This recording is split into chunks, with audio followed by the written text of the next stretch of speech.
ভগৱানক ভক্তি কৰিবলৈ বয়স অনুযায়ী পাৰি নেকি? বুঢ়া বুঢ়ী হ'লেহে পাৰি নেকি? আমি সকলোৱে ভাবোঁ আমাৰ বয়স হ'লেহে ভগৱানক পূজা কৰিম মানিম, কিন্তু সৰুৰ পৰা নোৱাৰি নেকি? বুঢ়া হ'লে দেখোন আমাৰ ৰামৰ জেগাত আম ওলাব, তেতিয়া আমি কি কৰিম?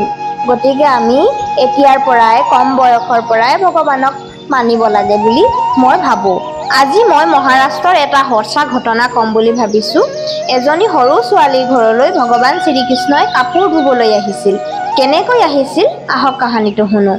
মহাৰাষ্ট্ৰত পণ্ডৰপুৰ নামৰ কৃষ্ণ ৰুক্মিণীৰ এটা মন্দিৰ আছে, যি মাৰাঠী ভাষাত বিঠ্ঠল ভগৱান বুলি কয়। সেই মন্দিৰলৈ জনাবাই মাক দেউতাকৰ লগত দৰ্শন কৰিবলৈ আহিছিল। জনাবাই ঘৰৰ পৰা ওলাওঁতে ভাবি গৈছিল যে মই ঘৰলৈ ঘূৰি নাহোঁ। মন্দিৰলৈ আহি জনাবাই মাক দেউতাকৰ আঙুলিত ধৰি ঘূৰি ফুৰিছিল আৰু সেইদিনাখন মন্দিৰত বহুত ভিৰ আছিল। সেই ভিৰত জনাবাই মাকৰ হাতত ধৰি থকা আঙুলিটো এৰি দিলে আৰু ভিৰৰ মাজত জনাবাই হেৰাই গ'ল। জনাবাই জানি বুজিয়ে হাতৰ পৰা আঙুলিটো এৰি দিছিল, কিয়নো জনাবাই বিঠ্ঠল ভগৱান অৰ্থাৎ কৃষ্ণ ৰুক্মিণীৰ মন্দিৰত থাকিবলৈ বিচাৰিছিল। মাক দেউতাকে বহুত বিচাৰিছিল, কিন্তু বিচাৰি নাপালে। জনাবাই মাক দেউতাকক হেৰাই যোৱাৰ কাৰণে দুখী হোৱা নাছিল, ওলোটা সুখীহে হৈছিল। তাৰ পিছত জনাবাই চন্দ্ৰভাগা নদীৰ কাষত বহি থাকিল, কিন্তু এদিন দুদিন তিনিদিন এনেকৈয়ে 4 দিন পাৰ হৈ গ'ল। মন্দিৰত বহুত ভিৰ হোৱাৰ কাৰণে জনাবাই দৰ্শন কৰিব পৰা নাই। নদীৰ কাষত বহি ক'লে, বিঠ্ঠল তুমি মোক ক'ত লগ ধৰিবা? আজি 4 দিন মই তোমাৰ কাৰণে সকলো এৰি থৈ আহিছোঁ। এনেকৈয়ে কান্দিবলৈ ধৰিলে। তেওঁক কন্দা শুনা পাই এজন মহাত্মা আহিল। নাম আছিল নামদেৱ, আৰু নামদেৱে জনাবাইক তেওঁৰ ঘৰলৈ লৈ গ'ল। নামদেৱৰ ঘৰত সদায় ভজন কীৰ্তন হৈছিল। সেই ভজন কীৰ্তন দেখি জনাবাই বহুত আনন্দিত হৈছিল। এদিন জনাবাই সেই কীৰ্তন কৰি থকা অৱস্থাত হালধীয়া বস্ত্ৰ পিন্ধি থকা মৌৰ মুকুটধাৰী ভগৱান শ্ৰীকৃষ্ণক দেখা পাইছিল, আৰু ভগৱানে গোল গোল কৰি ঘূৰি ঘূৰি নাচি আছে। এনেকৈয়ে জনাবাই সদায় ভগৱানক দেখা পাইছিল। সেই কীৰ্তনৰ মাজত বহি থকাৰ পৰা জনাবাই চিঞৰ দিছিল, ভগৱান আহিল, ভগৱান আহিল। কিন্তু জনাবাইৰ কথা কোনো বিশ্বাস নকৰিছিল, কিয়নো ভাবিছিল এয়া সৰু ছোৱালী এনে কৈছে চাগে। লাহে লাহে এনেকৈয়ে জনাবাই ডাঙৰ হ'ল।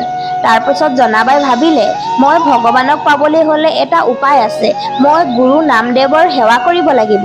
এইবুলি গুৰু নামদেৱৰ ঘৰত সকলো কাম কৰিব ধৰিলে। গুৰুদেৱৰ কাপোৰ কানি, খোৱা বোৱা, ঘৰ চাফ কৰা আদি সকলো কাম জনাবাই কৰিবলৈ ধৰিলে। একাদশী দিনাখন নামদেৱৰ ঘৰত পূজা পাঠ নাম কীৰ্তন হয়, বহুত মানুহ আহে। সেইদিনাখন একাদশী আছিল।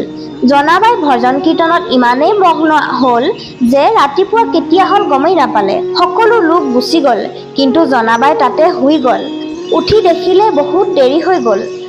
জনাবাই ক'লে, মোৰ সকলো কাম কৰিব আছে, গুৰুদেৱৰ সেৱা কৰিব আছে। এইবুলি জল্দি জল্দি উঠি গৈ জনাবাই ভাবিলে, প্ৰথমতে মই কাপোৰখিনি ধুই লওঁ, তাৰ পাছত বাকী কাম কৰিম। এইবুলি চন্দ্ৰভাগা নদীৰ কাষলৈ কাপোৰখিনি নি ধুবলৈ লৈ গ'ল। মনতে জনাবাই ভাবিছিল, আজি মোৰ বহুত কাম কৰিব আছে। কাপোৰখিনি ধোৱাৰ পাছত বাচন বৰ্তন ধুব আছে, ভাত বনাব আছে, ঘৰ চফা কৰিব আছে। এনেকৈয়ে চিন্তা কৰি কৰি কাপোৰখিনি ধুবলৈ উলিয়ালে। সেই সময়তে তালৈ এগৰাকী বৃদ্ধ মহিলা আহিল আৰু ক'লে যে চিন্তা কেলৈ কৰি আছা জনাবাই, তুমি বেলেগ কাম কৰিবা যোৱা, মই তোমাৰ কাপোৰখিনি ধুই দিওঁ। এইবুলি বুঢ়ী আইতাগৰাকীয়ে ক'লে। জনাবাই ক'লে, আপুনি কেনেকৈ ধুব? নালাগে, মই ধুম। তাৰপিছত বুঢ়ী আইতাগৰাকীয়ে ক'লে, মই গোটেই জীৱন কাপোৰ ধুইয়ে আহিছোঁ, মোৰ অভ্যাস আছে, মই বহুত ধুনীয়াকৈ ধুব জানো। তুমি যোৱা, বাকী কাম কৰাগৈ, মই কাপোৰখিনি ধুই দিম। তাৰপিছত জনাবাই নামদেৱৰ ঘৰলৈ গুচি গ'ল বাকী কাম কৰিবলৈ। সকলো কাম কৰি অহাৰ পিছত জনাবাই দেখিলে কাপোৰখিনি ধুই দিলে, আৰু ইমান সোনকালে ইমান চাফা কৰি ধুলে। জনাবাই ক'লে, মই আপোনাক চিনি জানি নাপাওঁ, আপুনি ইমান ধুনীয়াকৈ ধুলে কাপোৰখিনি, আপুনি ক'ৰ পৰা আহিছে? বুঢ়ীগৰাকীয়ে ক'লে, ভাবি লোৱা মোক ভগৱানেই পঠিয়াইছে তোমাৰ সহায় কৰিবলৈ। জনাবাই গমেই পোৱা নাছিল যে সেয়া বিঠ্ঠল ভগৱানেই হয়। বুঢ়ী আইতাগৰাকীয়ে ক'লে, যেতিয়া মোক দৰকাৰ হয় তুমি মনত পেলাই দিবা, মই লগে লগে আহি যাম। এইবুলি কৈ বুঢ়ী আইতাগৰাকী গুচি গ'ল। জনাবাই ঘৰলৈ গৈ সকলো কথা গুৰু নামদেৱক গৈ ক'লেগৈ। নামদেৱে জনাবাইক ক'লে, সেয়া বেলেগ কোনো নাছিল, বিঠ্ঠল ভগৱান আছিল। এই কথা শুনাৰ লগে লগে জনাবাইৰ চকুৰে চকুপানী ওলাল আৰু ক'লে, আপুনি আহিলে কিন্তু মই গমেই নাপালো আৰু মোৰ কাৰণে আপুনি কাপোৰো ধুই দিলে। এই কথা গম পোৱাৰ পিছত জনাবাই ভগৱানৰ প্ৰতি বেছি প্ৰেম বাঢ়ি গ'ল। কেতিয়াবা জনাবাই ভজন গাই গাই চকীত আটা পিচিছিল। জনাবাই ভজন গাই গাই ইমানেই মগন আছিল যে চকী ঘূৰাবলৈ পাহৰি গৈছিল। তেতিয়া বিঠল ভগৱান আহি জনাবাইৰ লগত বহি আটা পিচি আছিল। কেতিয়াবা জনাবাইৰ লগত ঘৰ চাফা কৰিছিল, কেতিয়াবা জনাবাইক জাবৰ পেলাই দিছিল।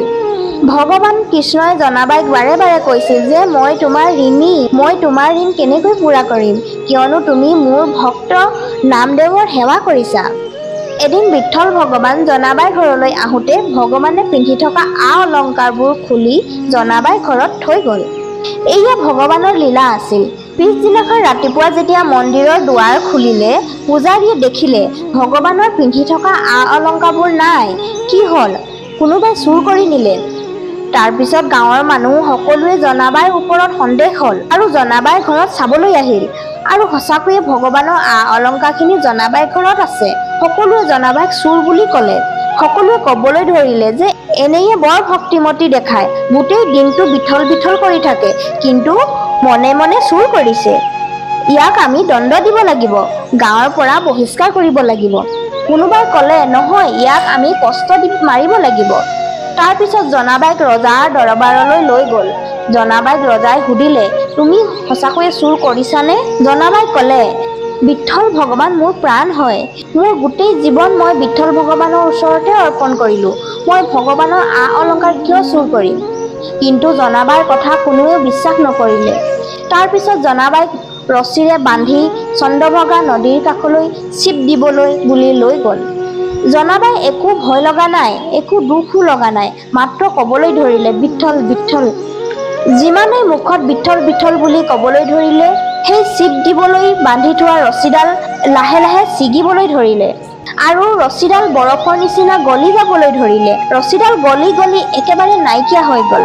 তাত থকা সকলো ৰজা প্ৰজাই দেখি আচৰিত হৈ গ'ল আৰু সকলোৱে জনাবাইৰ ভৰিত ধৰি ক্ষমা খুজিলে। আৰু সকলোৱে ক'লে, আমি বহুত পাপ কাম কৰিছিলোঁ। এনেকুৱা ভক্তিমতী এগৰাকী মহিলাক আমি ফাঁচি দিবলৈ গৈছিলোঁ। এয়াই আছিল আজিৰ মোৰ কাহিনীটো। আপোনালোকে কেনেকুৱা পালে মোক কমেণ্ট কৰি জনাব। যদি ভাল লাগিলে লাইক, শ্বেয়াৰ, ছাবস্ক্ৰাইব কৰিবলৈ নাপাহৰিব। আজিলৈ আহিছোঁ, নমস্কাৰ।